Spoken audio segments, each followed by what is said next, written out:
현재 시간 1시 30분을 향해 가고 있습니다. 상황실로 들어가 보도록 하죠. 이건희 차장과 함께합니다. 안녕하세요. 네, 안녕하세요. 네, 안녕하세요. 오늘 시장에서도 눈에 띄는 특징주 저희가 4가지로 한번 시작을 해볼게요. 첫 번째 종목, 바로 기아차입니다. EV6라고 읽어야 되겠죠. 네. EV6가 공개가 되는데 저도 사진을 보니까 마치 컨셉카가 실현된 것 마냥 굉장히 미래차로 젊은 분들에게 많은 호응을 받을 것 같은 모습이었거든요. 어떤 차인지 첫 전용 전기차 기아 내에서죠. 예, 예. 네, 일단은 뭐 아이오닉 5는 다들 뭐 TV 선전 나오고 있으니까 잘 아실 거고 네, 그 똑같은 플랫폼 위에다가 기아차가 새로 디자인한 차를 올린 게 EV6라고 보시면 되는데 네. 일단 EGMP를 적용한 기아의 첫 전기차다, 순수 전기차다라고 보시면 될 것 같고 오늘부터 이제 디자인을 공개를 해서 사실은 이제 이슈가 됐다라고 보시면 되는데 일단 뭐 이달 말부터 예약 판매 예정이고 이번 달 계속 이제 공개 행사를 글로벌리하게 이어갈 걸로 예상을 하고 있습니다. 그래서 일단은 출시는 7월 출시 예정이니까 이제 뭐 예약 판매를 이제 조만간에 좀 접수를 받는 그런 상태가 나올 것 같고요. 네. 아이오닉 예상은 아이오닉 5와 비슷하게 뭐 일단은 흥행을 할 걸로 예상을 하고 있는데 아직 좀 더 지켜봐야 되는 상황인 것 같습니다. 네, 7월 출시 예정입니다. 지금 사장님 옆에 나왔던 영상이 이번에 공개된 EV6인데요. 기대가 큰 게 앞서 먼저 나온 현대차 EGMP 첫 적용 플랫폼인 이제 아이오닉 5도 사전 예약이 예상했던 것보다 더 많이 나오면서 전체 물량의 90%를 하루 만에 뭐 가져갔다 그런 이야기를 봤거든요. 계속 판매는 좋은 모습인가요?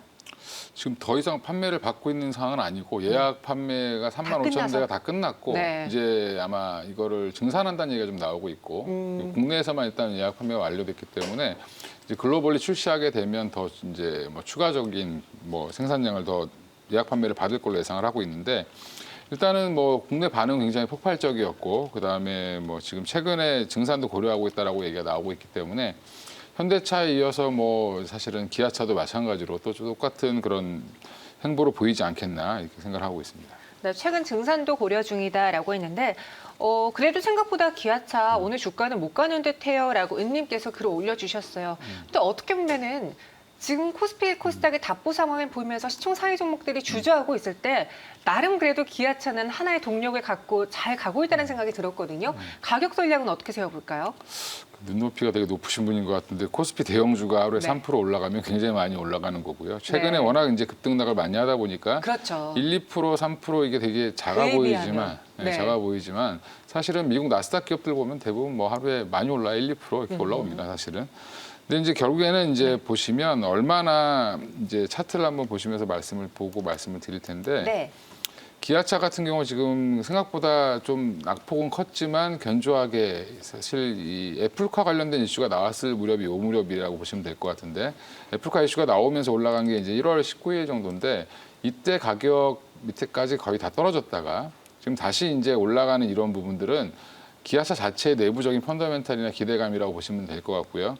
지금은 이제 애플 이슈보다는 그냥 기아차 자체가 어떻게 가느냐를 더 주목하고 있다고 보시면 될 것 같습니다. 그래서 이때 사셨던 분들 중에 많은 분들이 그 기대감으로 사셨다가 좀 많이 물려있긴 하겠지만 여전히 지금은 이거를 좀 배제하고 생각하시면 기아차는 계속 상승 추세를 이어가고 있다라고 생각하시는 게 맞을 것 같고요.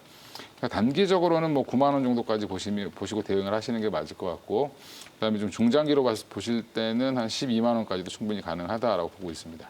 네, 기아차 단기 목표 주가 9만 원, 중장기 목표 주가 12만 원 제시해 드렸습니다. 이전 주가 상승폭과 비교하면 좀 아쉬울 수 있지만 그래도 이 시장에서 잘 버텨주고 있는 기아차고요. EV6 기대해 보겠습니다. 이어서 두 번째 상황실로 넘어가 볼게요. 이번에는 좀 구조대가 필요할 것 같은데 SK이노베이션이 소송 리스크 때문에 계속 몸살 앓고 있거든요. 그러니까 그전에는 지수가 전체적으로 빠지고 테슬라가 급락해서 배터리주들이 다 같이 밀렸다면 이번에는 좀 개별 이슈로 많이 밀리고 있는 것 같습니다. 반대로 LG, 엔솔이라고 줄였는데 에너지 솔루션은 또 미국에서 5조 원을 베팅을 한다고 들었거든요. 그 내용부터 짚어볼게요. 일단은 뭐 지금 둘이 싸우고 있는 건 다들 아실 테고 네. LG 에너지솔루션과 SK이노베이션이 굉장히 지금 뭐 저번에 한번 판결로 사실은 SK이노베이션 입장에서는 지금 미국에서의 그 판매가 제한될 수밖에 없죠. 뭐 미국 차는 4년, 뭐 그 외에 폭스바겐은 2년 이렇게 결론이 났는데 일단 이거에 대해서 거부권을 좀 행사해 달라라고 해서 지금 SK이노베이션은 조지아주 주지사를 통해서 바이든 행정부에 좀 압력을 넣고 있는 상황이다라고 보시면 되는데 이거에 대해서 이제 LG에너지솔루션이 맞불을 좀 놨다라고 보시면 될 것 같습니다. 그런 투자 유치라든지 뭐 이런 뭐 고용 효과 이런 것들을 우리가 인수해서 하면 똑같이 할 수 있다. 뭐 LG에너지솔루션도 마찬가지로 지금 미국의 공장을 증설할 계획을 갖고 있기 때문에 네. 내가 그러면 SK이노베이션의 공장을 가져오면 되지 않겠냐라고 지금 맞불을 놓은 거고 네. 그러면 이제 결국엔 조지아 주지사 입장에서는 투자 유치에 대한 이런 부담 이런 것들을 호소할 게 좀 없어져 버리는 상황이 그렇죠. 돼버리죠. 네. 그래서 결국에는 지금 소송이라든지 이런 서로 분쟁이 아직까지 다 끝나지 않은 상황에서 조금 더 좀 불협화음이 나오고 있다 정도로 인식하면 될 것 같습니다. 그러니까 쉽게 말해서 이제 LG 에너지 솔루션은 SK 이노베이션의 그 저지를 할 수 있는 거잖아요. 네. 특허권을. 그러면 SK 이노베이션이 미국에서 발을 빼게 된다면 미국의 노동자 수도 줄어들 수 있고 고용 시장이 문제가 되니까 이걸 빌미로 무언가 거부권을 행사하게 만들려고 했는데 LG가 걱정 마. 그럼 SK 이노베이션 나간 자리 우리가 채워줄게라고 제안을 한 거잖아요. 네, 그렇습니다. 그럼 그 말은 즉슨 SK 이노베이션이 아예 미국 시장을 포기할 수도 있나요? 최근에 보니까 이 소송 합의금이 너무 과도하면 그냥 포기하겠다라는 기사까지 봤거든요. 일단 뭐 내용을 보시면 네. 뭐 배터리 사업을 지속할 수 없을 수도 있다. 네네. 그것도 어떻게 보면 조지아주를 좀 압박하는 이거 전에 이제 압박했던 카드라고 보시면 될 것 같고요. 네. 근데 SK 이노베이션 입장은 사실은 미국 시장을 포기할 수가 없죠. 그렇죠. 네, 전 세계에서 사실은 최고의 자동차 시장이 최대 자동차 시장이 미국이기 때문에 결국에는 어떻게 해서든지 미국이 요구 조건에 따라서 공장을 미국 내에 짓더라도 미국 시장을 공략을 해야 되는 입장이었기 때문에 뭐 이거를 철수한다라고 의미를 받아들이시기보다는 그 전에 이제 협상용 멘트였다라고 보시는 게 맞을 것 같고요. 압박용 카드 정도로 보시면 되는데 그거를 무력화시킨 게 이번에 이제 LG 에너지솔루션의 발언이었다라고 보시면 될 것 같습니다. 일단은 뭐 저는 이게 극단에 좀 치닫긴 했지만 뭐 사실은 원래 모든 그 협상이라는 게 이런 과정을 거치게 돼 있기 때문에 네. 뭐 사실 극단적인 상황이 가야 어느 정도 합의에 이르는 상황이 나올 수 있다라고 보시면 될 것 같고요. 그래서 조금은 좀 더 지켜보시는 상황이 돼야 될 것 같고 아마 우리 시간으로 20일 날 미국 시간은 19일인데 뭐 특허 관련 LG 에너지솔루션과 SK 이노베이션 사이에 있었던 특허 관련 소송 아직 진행 중인 게 있는데 이게 또 예비 판결이 나오니까 예비 결정이 나오니까 그때도 한번 더 주목해 보실 필요가 있을 것 같습니다. 네, SK 이노베이션 현재 구간에서도 5% 넘게 밀리고 있습니다. 그동안 기관 외국인 투자자들의 매수도 이제 매도로 좀 전환된 모습인데요. 지금 가격에서는 어떻게 대응을 해봐야 될까요? 사실 뭐 SK 이노베이션 주가를 보면 사실 지금 전기차 이슈가 반영된 주가는 최근이었습니다. 사실 올해 들어서면서 많이 올랐던 작년 연말부터 좀 올랐던 부분인데 원래 그냥 정유 회사라고 봤을 때도 한 20만 원 선을 유지했다라고 봤을 때는 지금은 거의 뭐 배터리 관련된 걸로 주가가 올라온 게 사실은 다 빠졌다라고 보시면 될 것 같고요. 그래서 저는 오히려 중장기적으로 봤을 때 SK 이노베이션도 결국에는 배터리 사업을 지속할 걸로 보이고 또 결국에는 뭐 확대해 나갈 걸로 보이기 때문에 이게 어느 정도 시간이 지나면 해결된다라고 봤을 때는 23만 원 이하, 뭐 20만 원에서 23만 원 사이 정도면은 충분히 매수를 더 해도 되는 구간이다라고 보고 있고요. 네. 오히려 이제 이렇게 안 좋은 뉴스가 나올 때 좀 시끄러울 때 좀 싸게 사셨다가 좀 좋아질 때 오히려 좀 수익을 보시는 게 더 나을 것 같습니다. 그래서 단기적으로는 한 30만 원, 길게 봤을 때는 한 40만 원까지도 충분히 가능하다 이렇게 보고 있습니다. 네, 단기 목표 주가 30만 원 제시해 드렸고요. 중장기는 40만 원, 23만 원 이하에서는 매수계로 봐두셨다. 정리해 주셨습니다. 세 번째 상황실로 넘어가 보도록 하죠. 이번에는 호텔신라인데요. 호텔신라의 상승폭이 뭐 거세다거나 새로운 뉴스가 나온 건 아니지만 그동안의 다른 유통주들이 다 한 번씩 주목을 받는 동안 호텔신라는 소외받았다는 생각이 들어서 오늘 갖고 왔어요. 그러니까 다른 유통주들은 더 현대 이슈도 있었고요. 뭐 여러 가지 이슈로 움직였는데 그 유통주에 대한 전반적인 배경부터 한번 짚어볼까요?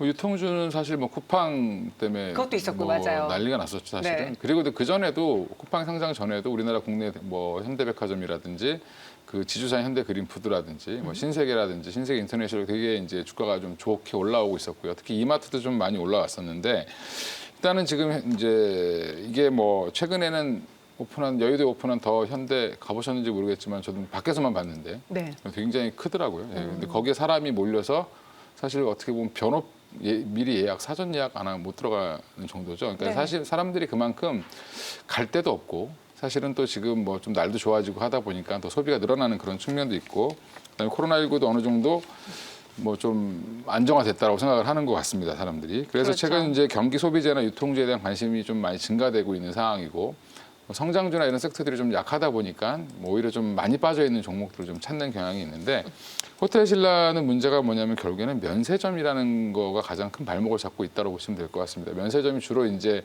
해외 여행을 가시는 분들이라든지 외국인들이라든지 이런 분들이 좀 많이 사다 보니까 그거에 대한 회복은 아직은 좀 더 있어야 되지 않냐라는 그런 것들 때문에 오히려 상대적으로 좀 덜 올랐다 이렇게 보시면 될 것 같습니다. 상대적으로 덜 올랐다.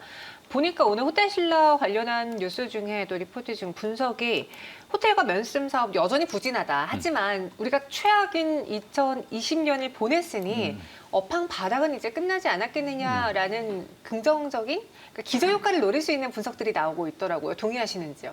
저도 뭐 그 점에 동의를 하고요. 어차피 네. 뭐 지금 해외여행이 이루어진다라고 봤을 때는 거의 내년이라고 올해 연말 뭐 정도라고 보시면 될 것 같은데 네. 그러면 올해 연말이면 되게 멀지 않았냐라고 생각하지만 사실은 한 10개월, 9개월? 그렇죠. 벌써 3월이네요. 주식이라는 게 결국에는 한 6개월 이상 선행한다고 봤을 때는 지금부터는 조금 주목을 해보셔야 될 것 같고요. 대한항공이나 뭐 이런 여행주들이 뭐 이미 코로나 이전 주가를 다 회복했다라는 점을 좀 봤을 때는 호텔 신라는 여전히 제자리에 있다라고 생각이 되고요. 가격이 그만큼 올라오지 않았기 때문에 어떻게 보면은 조금 길게 보시고 연말까지 보시고 투자한다라고 봤을 때 호텔 신라가 굉장히 좋은 아이템이 될 수도 있다라고 저는 개인적으로 생각을 하고 있습니다. 그래서 바닥은 어느 정도 잡히지 않았나, 뭐 더 나빠질 건 없고 이제는 뭐 적자폭이 더 늘어나기보다는 이제는 적자폭을 줄이고 숫자가 좋아지는 것만 남았다라고 보시고 이제 그런 거꾸로 역발상의 개념으로 투자를 하시는 게 더 맞지 않겠나. 네, 호텔신라 가격 전략 세워드리겠습니다. 이 회사도요, 2월부터 시장이 계속 박스권 보여주면서 오히려 빠질 때 하단을 낮출 때 호텔신라 조금씩 하단을 높였던 종목이에요. 물론 뭐 현대백화점과 신세계랑 비교하면 상승폭이 덜이지만 지금 접근해 보는 거 어떻게 생각하시는지 가격 전략 들어볼게요. 일단은 뭐 연초에 한 10만 원까지 치고 올라가다가 사실은 이게 코로나19 터지면서 좀 빠졌는데 네. 호텔 신라도 제가 볼 때는 뭐 다른 하나투어나 뭐 이런 모드 투어나 뭐 이런 대한항공이나 아시아나항공, 대한항공 같이 이렇게 항공주들도 마찬가지지만 코로나 이전보다 훨씬 더 업사이드된 주가가 지금 나오고 있는 상황이고 그런 것들이 지금 반영이 안 됐다라고 봤을 때는 충분히 지금도 제가 지금 보여드린 코로나19 상황 정도였을 때 3월 달에 가격 정도밖에 안 되기 때문에 네. 사실은 여기서 충분히 업사이드는 더 있을 걸로 보고요. 단기적으로 봤을 때 뭐 이제 한 10만 원, 1차로 목표가는 한 10만 원으로 정하셔도 될 것 같고 중장기로는 한 12만 원까지도 가능할 걸로 보이고 있고요. 이제 사실은 이게 어떤 트리거를 가지고 올라가느냐의 문제이기 때문에 조금 더 오늘 조금 많이 올라오고 있는 모습들은 좀 긍정적으로 보인다라고 생각하고 있습니다. 네, 알겠습니다. 호텔신라 단기 목표 주가 10만 원, 중장기 목표 주가 12만 원 제시해 드렸고요. 이 역시도 이제 우리가 앞으로의 미래를 생각한다면 조금씩 담아가야 될 대표적인 종목이다라고 이야기해 주셨습니다. 마지막 상황실로 넘어가 볼게요. 아주 아이비 투자인데요. 이제 뭐 뉴욕 증시를 두들기는 기업들이 많아지려나 봐요. 네. 쿠팡도 있고요. 야놀자까지 오늘은 거론되고 있습니다. 제2의 쿠팡을 노리는 기업들, 우선 우리가 뭐 갈 거다라고 확신할 수는 없지만 주식시장에서는 어떤 종목들이, 어떤 기업들이 거론되고 있죠?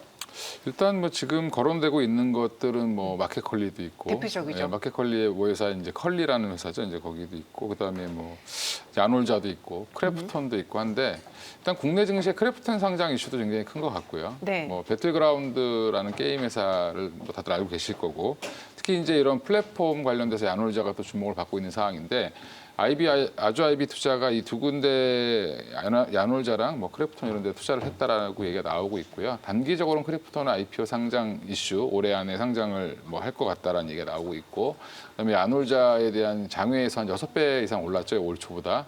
가격이 많이 오르면서 그거에 투자한 아주 아이비 투자가 좀 시장에서 좀 주목을 받고 있다라고 보시면 될 것 같습니다. 최근에 이제 장외에서 이런 종목들이 많이 올랐죠, 가격이. 네.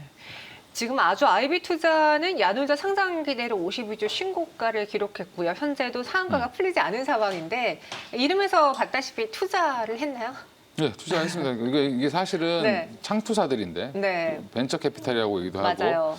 좀 상장을 하거나 성장이 가능한 기업들에 투자를 해서 그 수익을 주식을 이제 상장하고 나서 팔면 그 수익을 가지고 이제 수익을 내는 회사라고 보시면 되는데 뭐 대표적으로 아주아이비 투자도 있고 뭐 대성창투도 있고 한데 이런 창투사들의 뭐 사실은 투자를 얼만큼 했는지 정확히 나오지 않고 있고요. 정확히 밝히지 않기 때문에 그런 부분들은 조금 고려해 보실 필요가 있습니다. 그래서 좀 잘 알기가 어렵긴 한데 네. 이런 것들이 투자를 했다라고 알려져 있고 이미 이제 그 비상장 이슈에서는 다 알고 있기 때문에 그런 것들 때문에 더 올라갔다라고 보시면 되는데 일단은 뭐 야놀자나 이런 뭐 지금 쿠팡 관련돼서 우리나라 기업들이 쿠팡 상장할 수 있지 않겠냐라는 얘기 나오고 있는데 저는 그렇게 호락호락하지는 않을 걸로 보고요. 미국 시장에 상장하는 것 자체가 그렇게 뭐 쉬운 건 아니기 때문에 네. 그런 것들을 좀 감안하셔서 지금은 좀 이슈에 움직인다라고 생각하시는 게 맞을 것 같습니다. 네, 그럼 아주 아이비 투자에 대한 가격 전략도 세워드릴게요. 물론 지금 상한가다 보니까 제가 보유자 입장에서 세워드릴게요. 일단 지금 뭐 사상 최고가를 내고 있고요. 네. 지금 이거를 뭐 목표가를 정하는 것도 사실은 의미가 없을 것 같은데 최근에 상장이 굉장히 그 상승폭이 워낙 가파르고 1차 상승 후에 한번 쉬었다가 지금 2차 상승을 보이고 있는 상황인데 일단 보유하신 분들은 제가 단기 목표가는 6,000원으로 제시해드릴 수 있는데 오늘 상한가 갔으니까 내일 아마 뭐 갭상승 하더라도 좀 흔들리면 네. 한번 1차적으로 수익 실현을 하시는 게 맞을 것 같고요. 나머지 이제 그 이상으로 올라갈 거는 사실 그 뒤에 어떻게 뭐 또 시장에서 반응하냐에 따라 달렸기 때문에 뭐 중장기 목표가를 제시하는 거는 조금 더 있어 봐야 될 것 같습니다. 네, 알겠습니다. 단기적으로만 6,000원 제시해 드리겠고요. 오늘 아주 아이비 투자 나왔는데 왜 마켓컬리 관련주는 없지 하시는 분들 저희가 잠시 후에 이 쿠팡 상장 때문에 거론되고 있는 주식 종목들 다 싹 분석해 드리도록 할 테니까요. 끝까지 함께 해주세요. 저희는 여기서 인사드리겠습니다. 고맙습니다. 예, 감사합니다.